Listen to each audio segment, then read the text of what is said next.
Well, hello, and welcome to the Underwood Baptist Church devotional series for the 24th of November, 2022. Well, happy Thanksgiving, everyone. Uh, if you're like me, you got to sleep in a little bit this morning, and you're very thankful for that, especially with all the craziness going on in the work world and with the economy and whatnot. It's good to be able to just get a little bit of extra rest. And if you're like our family, you'll be getting together with cherished loved ones, brothers and sisters, and moms and dads, and aunts and uncles, and nieces and nephews, and um, be able to just have a time to reflect for a moment and remember we are so blessed. We should, as a people, be so thankful for the things that we're given, the things that the Lord's blessed us with. Which reminds me of a very familiar passage, probably one of the most memorable passages in the entire Bible. You'll probably know it the moment I start saying the very first word. For God so loved. Imagine the God of all creation, the only God that there is, the only true God that there is, the only God that can do anything that's possible. He so loved you. What a thing to be thankful for. I get kind of choked up when I'm driving in the mornings. That's my time to bare my soul to the Lord. I turn off the radio and everything. And yes, I am driving, but I'm talking to the Lord the entire time. I'm praying. I pray for my entire family, pray for all my coworkers, and the stark realization that God loves me is just overwhelming. And not just loves, but so loves. For God so loved the world that he gave his only begotten Son. Begotten meaning totally unique. What unique in what aspect? Because he was 100% man, right? Well, he was unique because he had no sin. Ever. He had no sin whatsoever. So God so loved you that he sent his unique, sinless Son, that whosoever believeth in him should not perish, but have everlasting life. But it doesn't stop there. The blessing and thankfulness doesn't stop there. For God sent not his Son into the world to condemn the world, but the world through him might be saved. He that believeth on him is not condemned, but he that believeth not is condemned already, because he hath not believed in the only name of the begotten Son of God. See, our pastor kind of hit it on the head last night.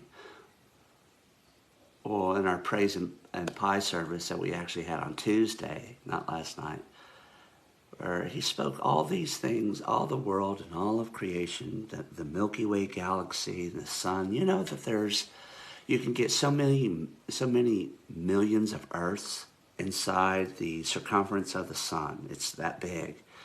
But then you can take our sun that is huge to us, and you can get millions of our suns inside of these ginormous and huge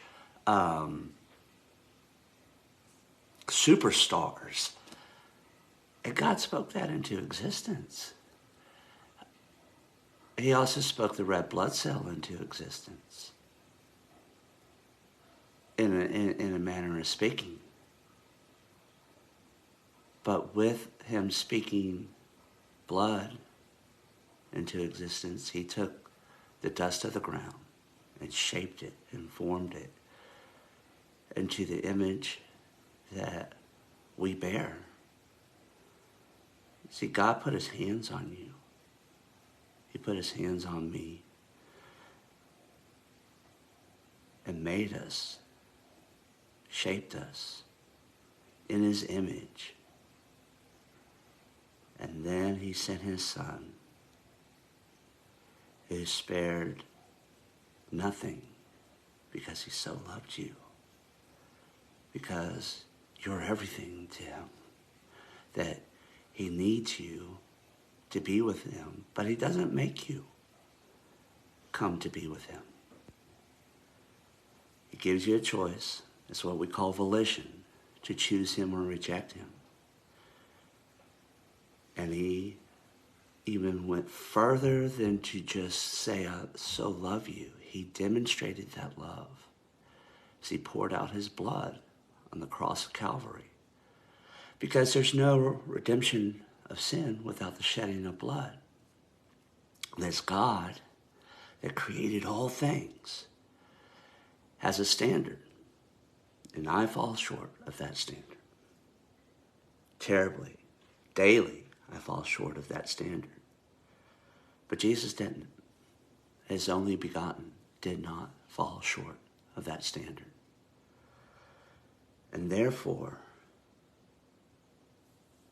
by faith, childlike faith, if you got up, you put on a shirt maybe, or some slacks or pants or whatever the case is, and you didn't really look at those. You just put them on.